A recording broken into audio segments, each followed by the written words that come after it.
and people who are dumping their, I don't know, condos in Manhattan and moving out to other places. Do you think it's just they do not understand what they're doing, or they're afraid that that can eventually catch up with them and they won't be able to sell their house or rent their house for what it's actually worth? Whenever you have any sort of like major political like change or ideology, there's always like some sort of fear that's behind it from a group of people that will take that fear and then just immediately apply it because they're worried about something. Yes, of course. Do I think that it's going to possibly create drastic change in New York? I don't think it's going to be like a light switch and something's going to flip. If in fact these policies do, because at the end of the day, just because somebody said it doesn't mean it's actually going to happen. And on the other side, something that we discussed as well is the new mayor of New York City and rent freezes in New York. What do you think about that, and how do you think that would affect our Philadelphia market? I think that the idea to freeze rents, I think, will only continue to lock up supply.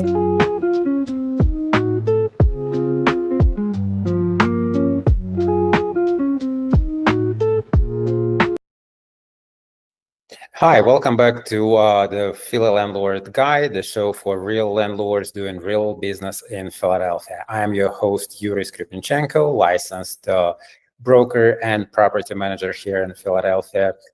Today, I'm bringing back Alan Astrians for a no-nonsense look at the biggest risk that can be bleed an investor dry. We're not talking about theory, we're talking about the real-world problems that we see every day. What do you do when your contractor takes your money and leaves the job half done?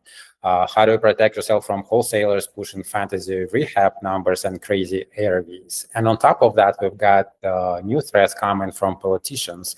Talk of rent freezes in New York spilling over onto Philadelphia, and now proposal for 50-year mortgages. Are those solutions, or are they traps that will just pour fuel on the fire? Alan is back to help us cut through the noise and give practical advice. Let's jump into it. Hi, Alan. Welcome back to the show, and thank you for joining us again. And can you start with introducing yourself and who you are, what you do, why it's important for us to listen to you in Philadelphia for landlords? Yuri, thank you again for having me. I think we had a really good discussion last time, so to you, and I thought it would be a really good idea to do this again. So my name is Alan. I am a real estate agent and an investor in the Philadelphia area, primarily in the Northeast Philadelphia, Bucks County, Montgomery County area. And I've been doing this for a little bit over 5 years now. And I try to have my knowledge that I've learned from, investing in real estate sales, and passing that on to prospective investors, home buyers, and home sellers, and helping them make the right real estate choices. Yeah, actually, our episode that we recorded last time was one of the most viewed episodes on the channel, and we had a lot of good reviews and good feedback on that. So thank you for joining us again. And Alan, where do you invest yourself in Philly? Is it any specific area that you invest, or like all over the place? Typically, it's Northeast Philadelphia is where primarily my biggest portfolio is. It's in like Torresdale. I have a property in Fox Chase. I also have a few properties in Roxborough as well. I did live there for a little bit of time, so I managed to invest in a few properties while I lived there.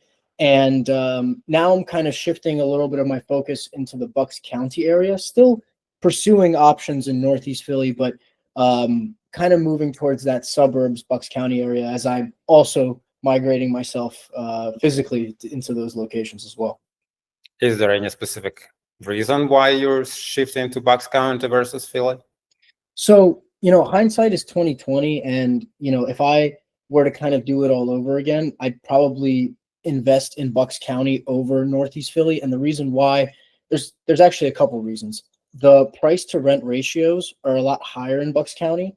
I tend to find tenants that are higher qualified in the Bucks County areas, especially where people are looking at like decent school districts, because the Philadelphia school district is not the best rated. So oftentimes people are not moving to Northeast Philadelphia for a particular reason other than maybe they just grew up in the neighborhood or they live close to work or something along those lines. Whereas in Bucks County, the school district is something that really does elevate the area. And just to give you a perspective, a 2-bedroom, 1-bathroom rental in the area that I have invested in Bucks County in the Ben-Salem area, I can rent for $1,900 to $2,000 a month with no garages, no basements. Whereas in Philadelphia, with the garages and basements, I can rent them for maybe maximum, I would say, $1,800 a month, maximum, and that's depending on which location, which pocket that you're in. So, and the value for which I bought that duplex, back then wasn't that different. Now, I think the prices are catching up a lot more in the Bucks County area. I think that the duplexes are now worth a lot more because people are seeing that, obviously. And the other reason is that the Philadelphia landlord laws do not necessarily apply to the Bucks County rentals. So things like evictions and anything landlord tenant related is a lot smoother in favor of the landlord in Bucks County. Yeah, that is definitely true. But our podcast is for Philly landlords, and I do not know how many of our listeners actually invest in Bucks County, but if they're not, it's probably a good place to look for a new investment. But from what I see, it's not that easy to find any, as you said, duplex in Bucks County. It doesn't matter where it is, it doesn't matter in which township, and also there are a lot of different townships. What I like or what I do not like about investing outside of the city, since I'm investing myself in the city only, specifically in Philadelphia, I do not go outside of the city. And the reason is because as soon as you get out of the city of Philadelphia, every single township will have their own landlord-tenants laws.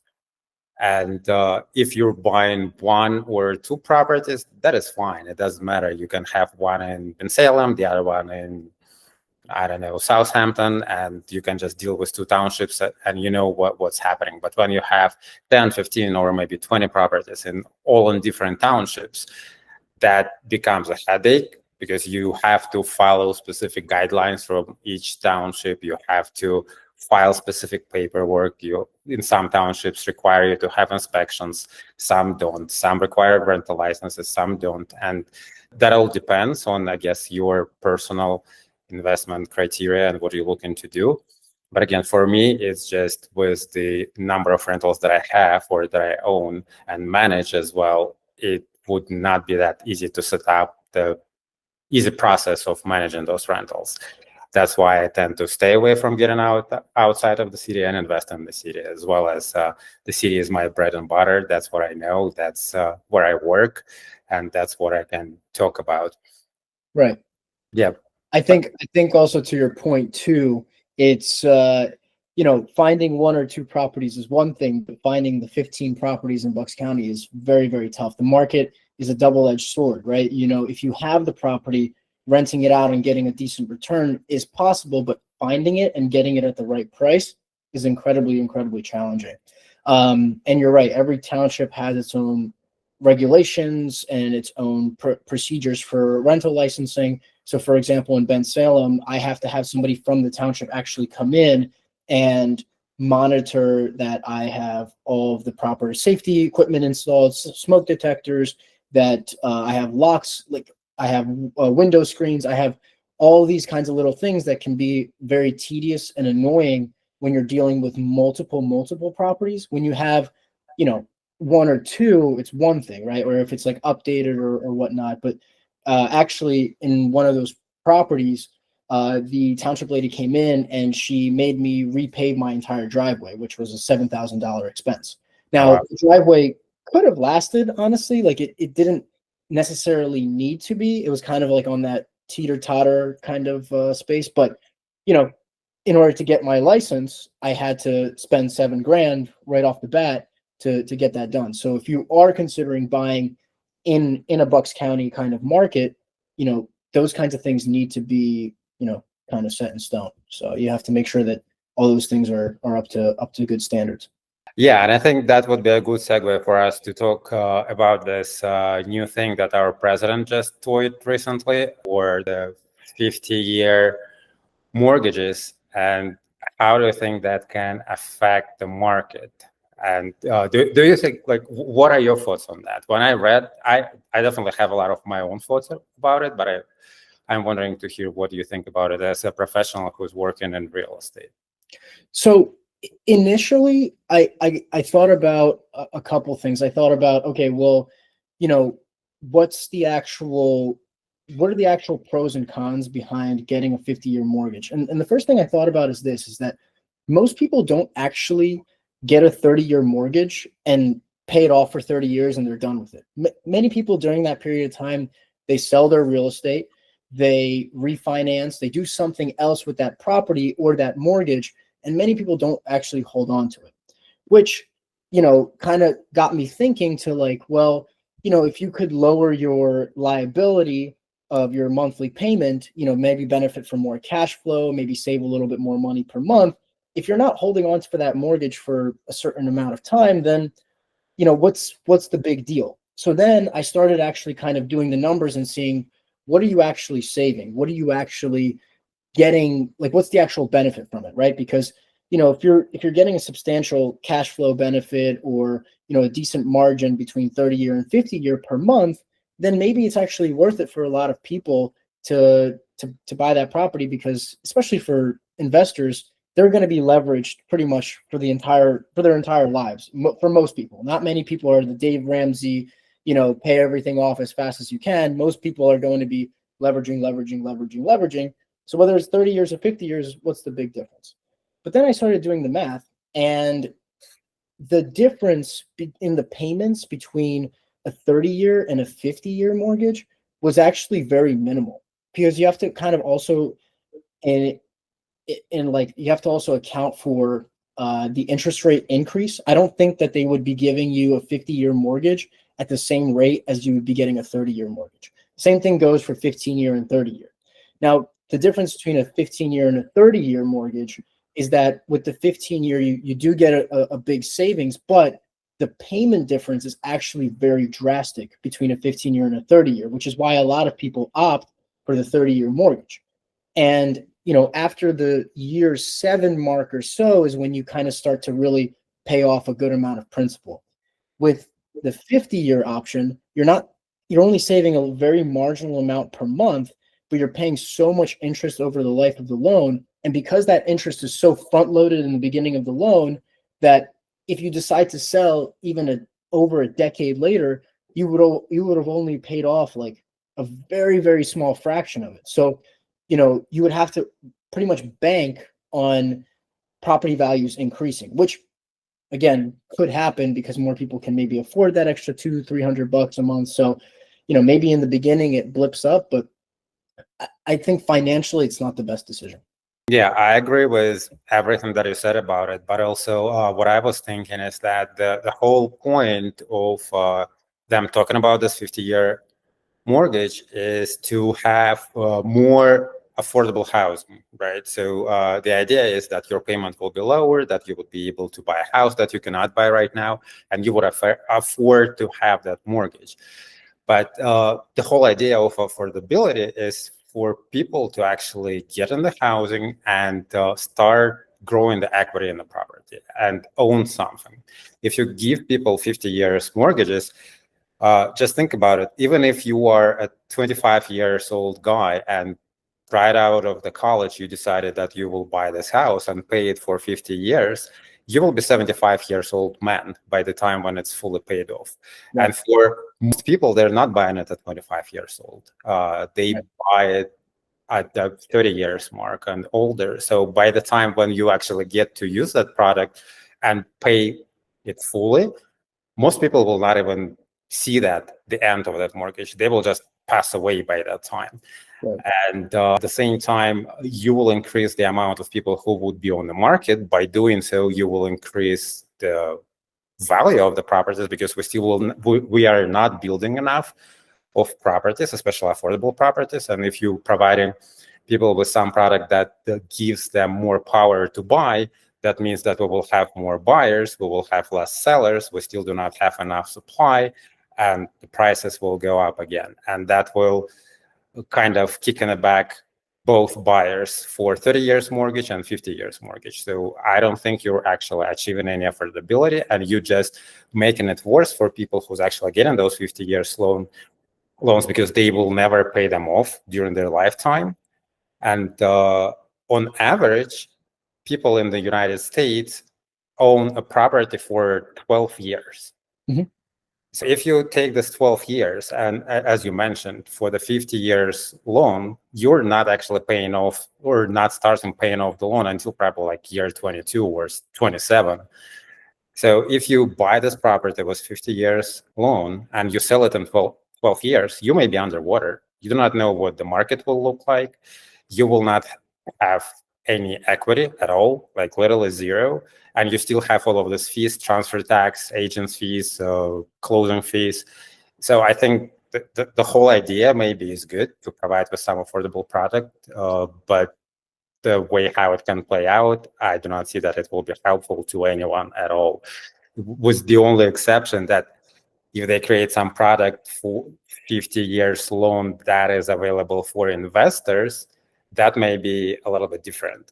Not for a regular Joe who's buying a house for themselves, but for me as an investor, if I cannot buy or afford a house in Bucks County with 30 years mortgage and have this $1,900 rent coming, but I can do it with 50 years, then it kind of helps both sides, the landlord and the tenant.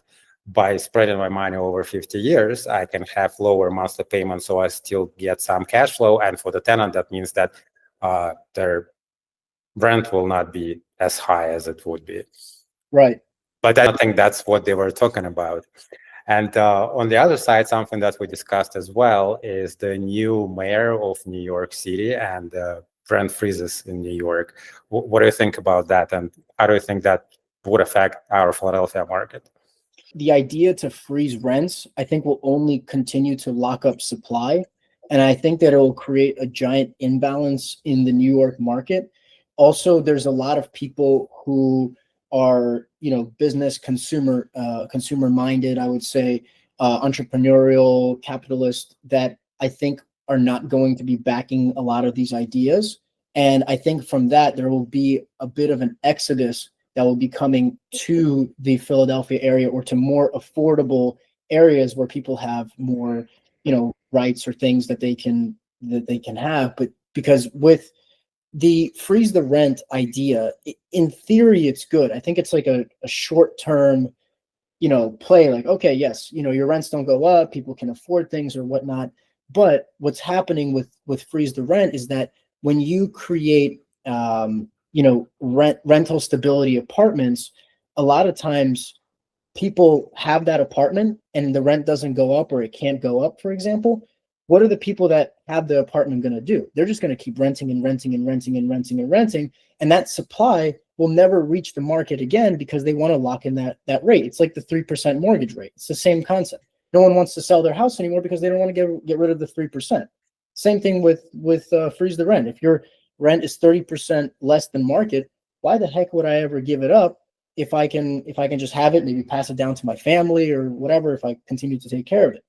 The other issue is that if a landlord can't bump up rents to the market and they're locked in at a certain rate, they're not going to want to do any sort of repairs, or even sometimes I even see that landlords don't even want to put the property onto the market because the cost to renovate the property is far too great for the return that you would get. So it's cheaper to not invest the money and to have it vacant, which also limits supply from the market. So I think it sounds cool, but in practice, it's just gonna create more of an inventory lockup, and it's actually gonna boost the values of other properties, the other rentals even more.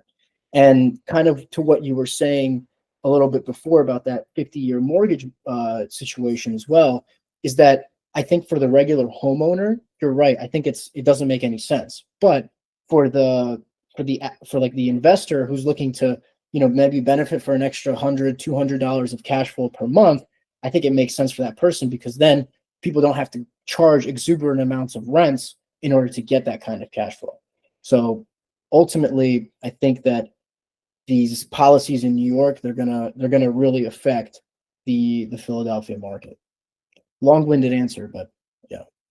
So your idea is that if they do this rent freeze in New York, the investors from New York, they will start buying in Philly and just inflate our market.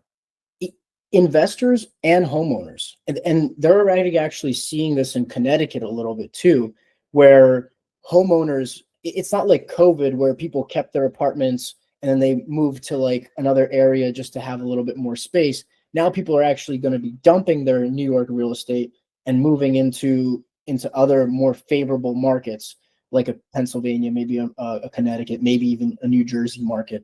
Like the northern New Jersey, I think the PA market is definitely gonna go up. Before we continue, I want to thank our sponsor, TrustArt Realty. Today we're talking about all the risks that can sink a deal, from bad contractors to bad math. It's a perfect reminder that managing a Philly rental property is a full-time job. If you're tired of tenant headaches, the L&I compliance paperwork, and the late-night calls, my team at TrustArt Realty can take care all of it for you. We are a full-service property management company built by investors in Philly for investors in Philly. We know the market because we are in the market. We're offering all of our listeners a free property management evaluation. Let us show you how we can help you stay compliant and profitable.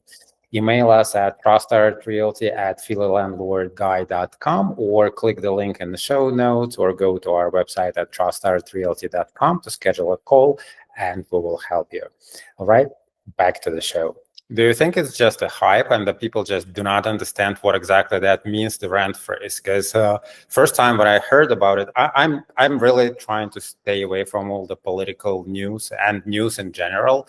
Yeah. I consume what I need to know, but I do not go into like all of those political nitty-gritty details because I just do not like to be hyped up about it. But when I first time heard about that, they're talking about rent freezes in New York, I was like, wait, what does it mean? How are they going to freeze the rent? So they will just tell me as a landlord that I cannot charge more than $1,000 for my apartment? Or what kind of processes they have in place to do that?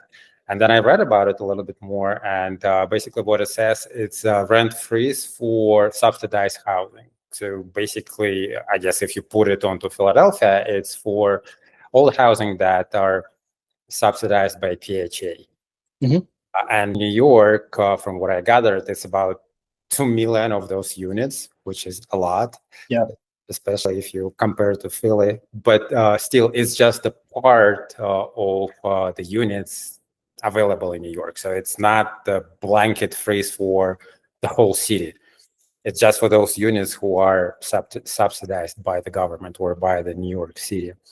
And people who are dumping their, condos in Manhattan and moving out to other places, do you think it's just they do not understand what they're doing, or they're afraid that can eventually catch up with them and they won't be able to sell their house or rent their house for what it's actually worth? Yeah, I think there is a couple of, whenever you have any sort of like major political like change or ideology, there's always like some sort of fear that's behind it from a group of people that will take that fear and then just immediately apply it because they're worried about something. Yes, of course. Do I think that it's going to possibly create drastic change in New York? I don't think it's going to be like a light switch and something's going to flip. If in fact these policies do, because at the end of the day, just because somebody said it doesn't mean it's actually going to happen. It has to go through checks and balances. That's why we have such a stable and solid government. That's why people, leave their country to come here, because it's not just, hey, I said this and this is what it's going to be. It has to go through a system of checks and balances. So I don't know how it's going to actually affect it 100%.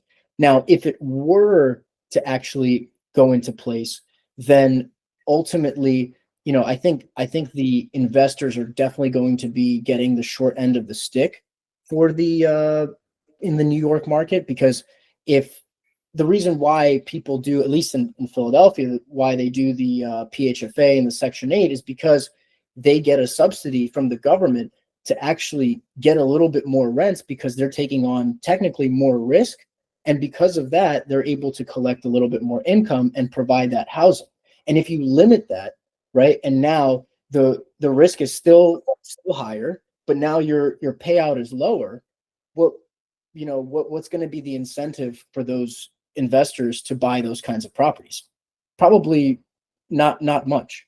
And so that's going to dry up that I guess public housing or whatever it is. And ultimately, I think that it'll have the inverse effect. So I think a lot of politicians, and I agree with you, I try also to stay away from politics as much as I can, unless it's like directly related to real estate or something that's I know that can actually affect my market or something local or something like, actually important to me. But, I think people have to be careful what people say and what people, kind of portray, because sometimes it's just talk and it's just kind of in the air. So, yeah.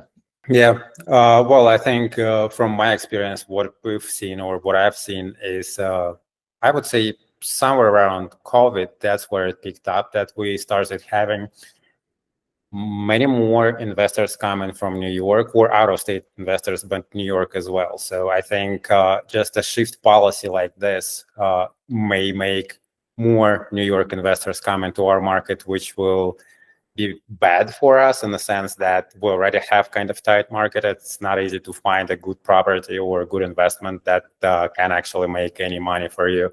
But if we have this influx of investors coming from New York that have bigger pockets, in the sense that they have more money and they're able to buy up more of these properties, I don't think that will increase the rents, because our rents already hit the ceiling and they are not growing. And it's not just in Philly, it's the whole country. And this year, the rents are actually a little bit going down compared to what it was before.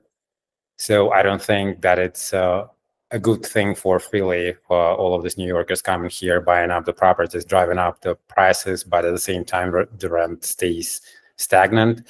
That's just going to be less for us as local investors. I was just going to mention that I'm not a political expert or anything like that. I just know that with certain kinds of news, it can affect our market, and I think that's important to just kind of look out for. But I don't think that it's something that I can really concretely digest and say, hey, this is exactly what's going to happen to New York. This is exactly what's going to happen. But that title, that fear, the new mayor, it will definitely have some sort of effect for sure. Yeah, and I hope that will not have an effect on our own city council and give them some ideas what they can do. Yeah.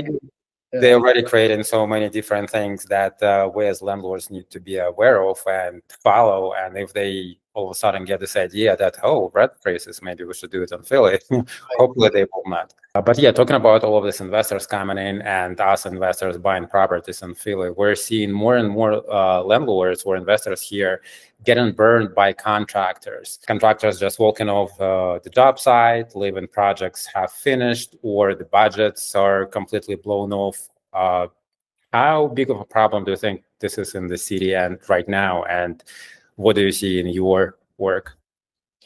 I have had a uptick, and I don't know if this is directly related, because I think this has always been happening, but me personally, I have seen more people reach out or say something on the forums or reach out to me directly about this exact scenario. I bought this house, I paid this contractor a ton of money, he left the job site, and now I have a house that's not even halfway finished, and if I try to finish it, I'm going to lose money. I think a lot of times what happens is a lot of people, maybe they don't see something in their market. So somebody sells them an idea of something being so good and wonderful that they give them all these great numbers, all these returns, right? They're really good at talking. They're really good at, convincing you of how great this investment is, that you don't necessarily do the proper due diligence. You pull the trigger and then you're left holding the bag. So, I think that everyone wants to try to, make that quick buck and try to make that great return. And sometimes people look at things with rose-colored glasses, especially in a market where the economy is tight. Everyone wants to make some money.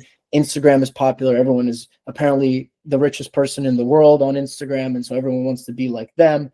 And so what do? They say, oh, listen, if you invest $250,000, put $50,000 into it, you'll sell it for 450, you'll make 100K in profit. Who wouldn't want to invest in that? You know, it's a no-brainer. But when you start to look at the nitty-gritty details of how that was presented to you, and as someone who actually has local market knowledge, you'll start to kind of unpack this and say, hey, this deal was dead from the start.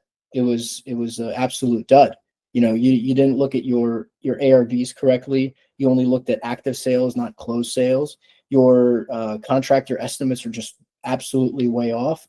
And so when you start to, you know, make those numbers a little bit more realistic, you start to realize that it wasn't a deal in the beginning. So why do you think this is happening? Is it, I'm talking specifically about contractors. Do you think it's just because people are picking up the cheapest guys, like fly-by-night guy, or is there a bigger issue with our labor and skilled labor right now? Yeah, it's funny because the quotes that I'm seeing from people, they're not cheap by any means. They're not like incredibly, you know, cheap or anything. So I think it might be a due diligence kind of thing where people are not vetting their contractors properly. And contractors are an interesting breed. They're not the best at paperwork. They're not the best at following through. They're not best at time management sometimes, especially when you're going for the cheaper side of it, right? When you go into more premium contractors, right, you're paying the price for someone to be a little bit more adequate.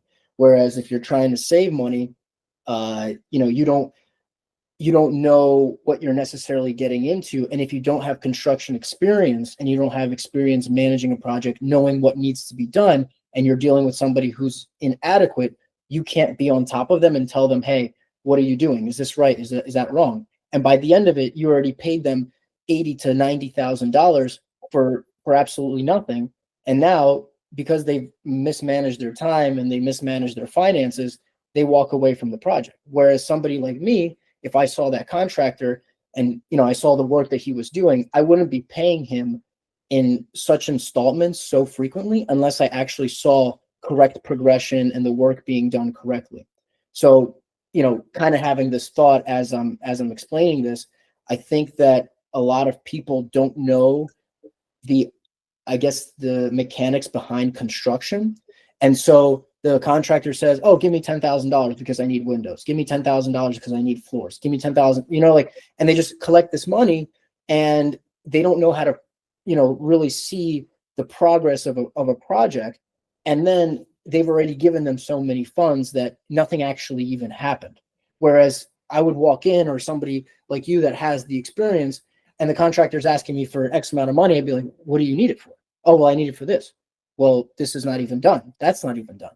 And then from that period, I would know, you know, without over investing time and money, that contractor needs to go, or that they need to be fired, or that they need to be micromanaged. So, and especially if somebody's trying to micromanage somebody I had a scenario of a guy who called me from all the way from California. How are you going to micromanage a contractor like that? You're not. You need someone, a trusted person that's looking over this. Even in Florida, I know somebody who got burned by this as well, where, you know, people are just saying things. Yeah, just give me money for this. Just give me money for that. Well, why? And then when people start questioning it, that's when kind of the problems start occurring. But sometimes people have already overinvested, and that happens. So when you choose a contractor for your own project, what kind of questions do you ask them? Or what are the red flags that can come up during your interviewing the contractor before they start the work? So now that I have the experience that I have, I know how certain things are supposed to be, you know, put together and actually, like, I mean, physically put together, right? And when we're doing the walkthrough with the contractor, and I'm speaking with him, I'm pointing out certain things, that this needs to be this way, this needs to be done this way, and I'm also asking them questions about the process and how they will actually do the construction itself. And because of my experience now, I can kind of see, well, you know, if he's explaining to do this project this way, that doesn't sound right, and that kind of screams a little bit of a red flag for me. So, you know, unfortunately for a lot of people that, get involved in these kinds of projects, they don't have the experience. They don't have someone like me or you that knows when a contractor is either just, I don't know how to say this in English. I have the phrase in Russian, but basically like, feeding you BS, let's just say that way, and that's a really big issue. And I know when that's BS, but a lot of people don't. And when I first started, I thought it was all true, but a lot of that stuff was BS. And through experience, you learn what's actually right and what's actually wrong. And for a newer investor that's dealing with a contractor that's doing these walkthroughs, I think it's really, really, really important to do it with a mentor, to do it with somebody that actually has done this before. And maybe you're not making all the profit, or maybe you're making less of a profit, but it's way better to make some money than lose money. And that way you can learn from that person what is actually the right way of approaching it, what's the wrong way of approaching it, how do they manage the contractor, and especially if you're thousands of miles away. Yeah, that's a good point. And this is actually something that we teach people in the Jumpstart program that Alan actually was one of the speakers for our fall class. But you need to understand the construction. It doesn't matter what you do or how you do it in real estate. If you're going to own real estate, you will have turnovers. You will have major problems that you will need to deal with. And whenever you hire these contractors, they will tell you whatever you want to hear. And what I in connection to what you were saying, what I have seen recently is that, especially for out-of-state clients, that they would buy this property, as you said, I don't know, for $150,000. They will find a contractor who will tell them, I will do it for you for $50,000 or whatever, $100,000, and then they will rent it for $2,500. But the problem is that, first of all, from far away, you cannot actually see what the property looks like, and you cannot know what contractor is exactly doing unless if they put specifics on the paperwork for you. But as you told before, that contractors are not known for being the best with paperwork. So it's not easy to find a good contractor, and it's even harder to find a good contractor who is good with paperwork. So what we're seeing is that contractors do a beautiful job on the surface. So if you take pictures of that house, if you, let's say you flip this house and you sell it, it looks beautiful. You can create a beautiful listing out of it. But once you get into that house with an inspector, all of a sudden you know that, oh, you have knob and tube wiring all over the place.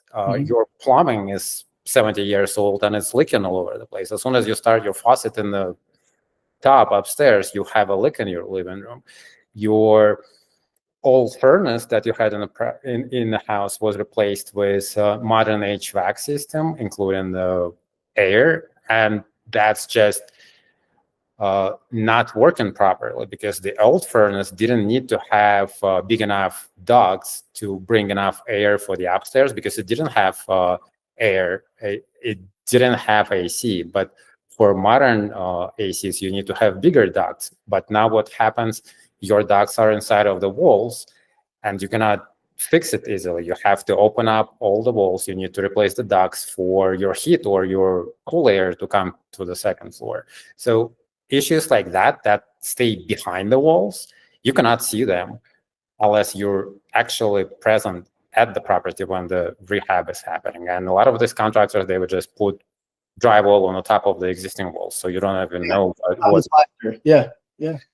Yep. So what would you say, what is the right way to structure a contract with contractors to protect yourself? Should landlords be using some kind of milestone payments or holding back, I don't know, whatever amount of money, or using lien waivers? What is the good solution here? Ultimately, for somebody who's really, really new, and kind of going back to what we talked about before, is that it's really hard for someone that has no experience to know when you need to pay somebody. And that's a lot of times what the issues stem from. And like you're mentioning that, it looks nice in the photos and it's finished or whatever. Some people don't even get to that stage. Some people, the contractor just leaves it with open walls, open plumbing, open electrical, and they've already invested so much money into it. I think it's incredibly, incredibly important, to educate yourself as much, to learn as much as possible. And that oftentimes comes with the cost, not just of the reading material, but maybe investing into somebody that has that experience. I can sit here and say, hey, look, after every project scope is incredibly different. If you're doing a full gut rehab, right, the amount that you pay per interval is going to be different than if you're doing a cosmetic kitchen rehab, or you're just laying down floors. So the scope of the work is really going to determine how you pay. The one tip that I will say is that if you don't hire somebody, or you don't partner with like a solid mentor, is to leave a really big piece of the pie, or a really, I'd say, interesting piece of the pie at the end of the scope of the work. Because if you leave too small of a piece, the contractor is not going to be interested in coming back. So for example, let's say your project costs $20,000 and you only leave $1,000 at the end, and you've already paid them $19,000, but let's say 80% of the work was only finished. You're not going to get that 20% of the work finished for that $1,000. That's just not going to happen. So leave 5. Make it interesting for the contractor to come back and make the money that they want to make. And contractors will push you. They'll say, no, give me 50% up front. Give me this, give me that. And you have to learn how to say no. But again, that's so difficult when you don't have that experience. And like you said, you need to have that experience. There's no other way around it, because you're just going to get burned. So hire somebody or partner up with somebody. If it's a flip, call someone that knows what they're doing in that area. Maybe do some research that person themselves, and split the profits. You'll make money on it, and they'll show you exactly how they break down that contract based on your specific scope of work.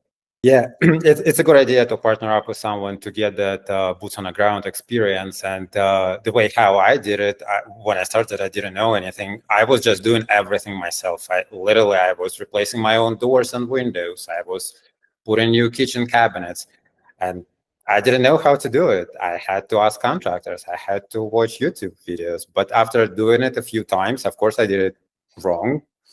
But that was a great lesson to me, and that how I started learning in this business, how I started learning the contractor side of it. And now it's easier for me. When I go and see something, I have an idea how it should be and what should be done to have it done right or have it fixed the right way. But finding those people that have that experience, or finding people that have the right experience that you need, I don't think that's that easy, because as you said, everybody is on Instagram and promising that you will become rich in one day overnight by buying this $200,000 property, putting 100 on it and selling for 450, which is we know it's not true. It's not going to happen in most cases. So if you're looking for that person, you need to make sure that you vet them correctly as well. Or maybe vetting is not the correct word, but you need to make sure that you actually can trust that person. Because again, from my line of work, I've seen so many flips that were done badly. Mm-hmm. And I know people who did those flips, and I know that they do it all the time. And I do not know why they do it this way, but my guesses would be just because it's a flip, and for them it's just profit, and they would cut every single corner to just get more profits, and they know how to cut the corners. So something that maybe is not going to be that visible for inspector, or it's not going to become a problem within the next few months. But if you have a tenant on the property, so properties always look great until you have tenants in the property. Once you put tenants in, that's when people start, how I call it, actively living in the property. And that's when you get those issues that, hey, my tap is not draining, or my living room ceiling is leaking, or I don't have any heat in the rear bedroom, or I don't have any air in the front bedroom, whatever that is. Right. But you do not see that, even if it was the inspector. When the inspector comes, you may not find those problems until somebody is actually in that property. So if you buy an already flipped property, you want to make sure that it was done correctly. Or if you're flipping it yourself, be a good person, do it right from the beginning, so you avoid problems in the future if you hold the properties, or you will do a good job for whoever is buying that property from you. What your advice to the person who already is in that high water situation right now? So let's say, as you mentioned, somebody from California called you. What did you tell them?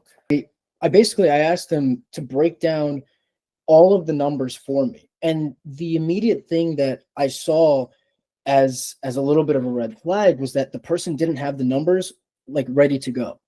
And that already kind of told me a little bit that there wasn't enough due diligence being taken place. So I asked them, what did you buy it for? What did you invest it for? What are your lender fees? And so we ran down the actual fees and everything that was, involved in the project. And then in order to see, okay, if you hire a more reputable contractor or somebody who's a little bit more trustworthy and you bring the project to the finish line, are you going to walk away with this okay? And I think fortunately for that person, maybe they'll walk away with a very small loss and try to mitigate that loss if they do the work properly. But for somebody in that scenario, I think it's really important to reach out to a local expert and to reach out to somebody who is actually reputable, trustable, Google reviews, like, maybe there's credibility through like a Bigger Pockets forum or something like that. I would love to say, yeah, just call me. No problem. I'll point you into the right direction. But every market is going to be, different. But in the Philadelphia market, yeah, if somebody is in that predicament, they have, no issue. They can just give me a call. I can look at their scenario and kind of offer my 2 cents on what I think. So yeah, it's important to cut the bleeding right away and to really, really pivot. And to your point before, this stuff is not easy, and it's made out to sometimes be so easy. It's like, buy it for this, renovate it for this, sell it for that. And in principle, right, that's the high level view of it, but there's just so much of it below here that, it's definitely way, way, way, way more complicated. So. And as you said, there is this notion, I guess, or advertisement that you see that you buy it for this, renovate it for this, and then this is your ARV. And a lot of this often comes from wholesalers. And I'm not saying that wholesalers are bad. I've bought quite a few properties from wholesalers myself, and I get a lot of emails on daily basis from them, sending me deals as well. And I'm looking at them all the time. And I would buy a deal from a wholesaler, but I know how to look for a deal. For a beginner investor, it's a little bit harder. And as a beginner investor or a landlord, you rely on somebody's information or knowledge or data that they provide you. And most of these emails that you receive, or text messages or calls, whatever the channels that you receive that information from, they come with the data that you're looking for. They tell you that this is your buy it for, this is what you buy it for, this is what you need to spend for the rehab, and this is your ARV. So can you tell about, or can we talk a little bit about those values, and what do you think? Are they correct? Do people should accept them for the face value, or how do you react to that? Never trust anybody. Always do your due diligence. Or maybe not even trust. That's a little harsh, but trust but verify. But I think that's the best approach. And whenever you're flipping anything, especially flipping, right? If you're buying and holding, all right, if you're planning on holding it for 10 years, you bought it for $10,000 or $15,000 more than what you should have bought it for, it's not going to be the end of the world, right? Because you're going to be holding that property. Your monthly payment is not going to be too effective. But when you're flipping something, every dollar that you spend on the property is going against your profit. And when you buy the property, that's when you actually make the money on the property. And oftentimes these wholesalers, even agents, they will push the values for something. They'll maybe reach too far to go get a comp, and maybe they'll reach too far in terms of the square footage or where it's located, or if it's actually been sold or even on the market yet. And they'll use that data to fluff up their values. And also oftentimes I see people underestimating construction costs. And the best way to combat this is to do your own due diligence, try to find properties or comparables that are as close to your property as possible in square footage, in location, which is really, really important, and things that actually have sold recently. I see a lot of times wholesalers and agents saying, hey, you can sell your house for $400,000. Okay, well, which comp did they use? They used the comp that was half a mile away and that's not even under contract. And it's been on the market for 50 days. It hasn't even sold. So you can't use something that hasn't sold. So whenever you're running your numbers, always underestimate your after repair value and overestimate your rehab cost. If you walk away from that project selling it for more than what you ran your numbers on, or you spent less money on the construction cost, that's just a bonus. That's just all profit. So that way you know that under these very conservative circumstances, I will make money, then you will for sure be in a positive position, and anything on top is just on top. It's just, it's just butter. Yeah, I would also suggest to talk to an accountant before you decide if it's going to be buy and hold or if you just flip in the property, because you will have to pay taxes on that profit if you make that profit. Yep. And I am a buy and hold guy.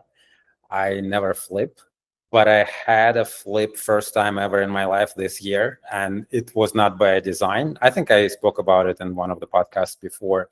But I bought this property with the goal in mind that I will hold it forever.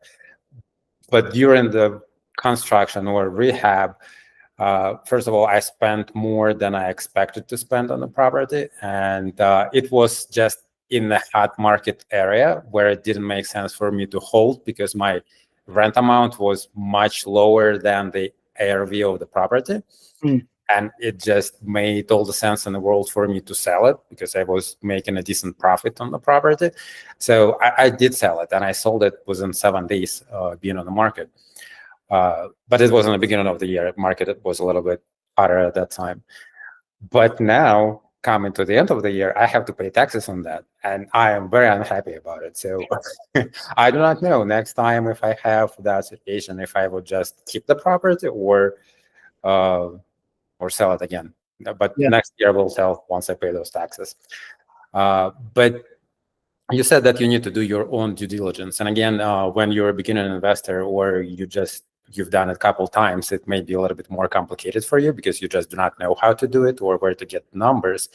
And I would say one of the places that even if you do not have a mentor or if you do not have somebody to reach out to, your lender, if you're using a lender, and I would recommend using a lender because lender, it would be that kind of brake pedal for you that who will tell you that, no, we will not lend on this property. And if a lender tells you that they will not lend on the property, it's probably not a good project for you.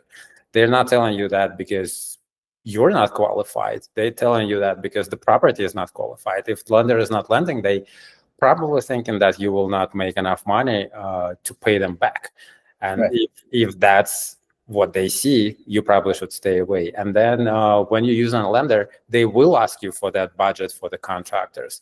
And they will lend you money only as the project goes along. So once your windows are installed, you can get paid for the windows and so on. So it's kind of a check mark for you that will keep you in place. But again, going back to Alan, what you were saying, how do you do that due diligence and how do you build your own realistic rehab budget? That's a really tough question because especially somebody who doesn't have experience, it's really, really hard to, I guess, like try to see what something might cost. There is a book from Bigger Pockets on flipping real estate, and there is a section on like rehab estimates. The problem is that, you know, that book I think was maybe published a couple years ago, and material costs have gone up quite significantly. I'm actually finding that before, like 5 years ago, my labor costs were always higher than my material costs, and now it's the inverse. Now my materials cost more than my labor, and so in reality, it's tough to find what the actual budget might be. The best way to probably do it is to ask multiple contractors for multiple bids. And that way you can have an idea of what the range is. Because if somebody's telling you 50,000, but two other people are telling you 100,000, well, it's probably closer to that specific range over there. And again, I can't emphasize this enough. Having a local mentor, someone who is in this business consistently doing these kinds of things, is the best way to get a really good estimate on whether or not of like what a potential rehab budget would be. So I even offer this service to a lot of clients, and because right now finding a flip on the MLS is incredibly challenging, right? It's just, by the time it hits the market, there's already 50 other people who have the same exact idea as you, and by the time it gets bid up, there's no value in it.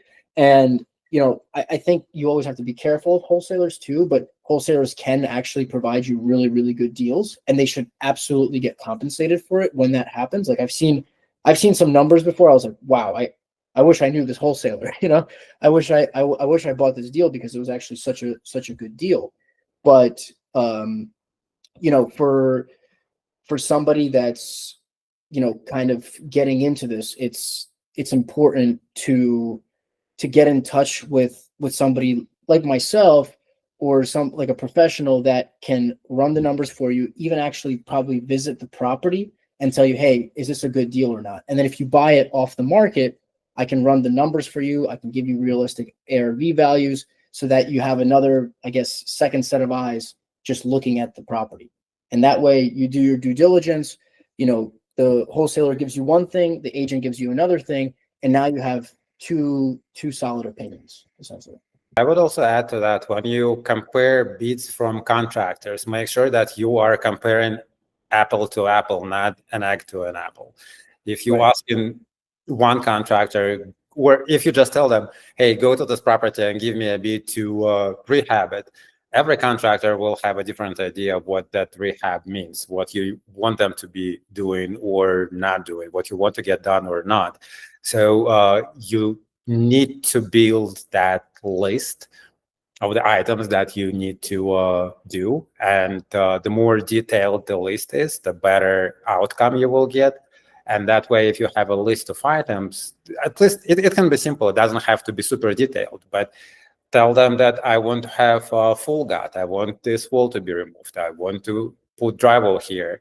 This is the kitchen cabinets that I want. This is the layout that I will have. This is the tile I will have. The whole bathroom will be tiled, or just the tile around the tub. So you need to give specifics, and then you would be able to compare a quote from one contractor to a quote from another contractor. If you just tell them, hey, I just want new bathroom, new kitchen, and new drywall, right. They will quote you for whatever they think that you will want to have.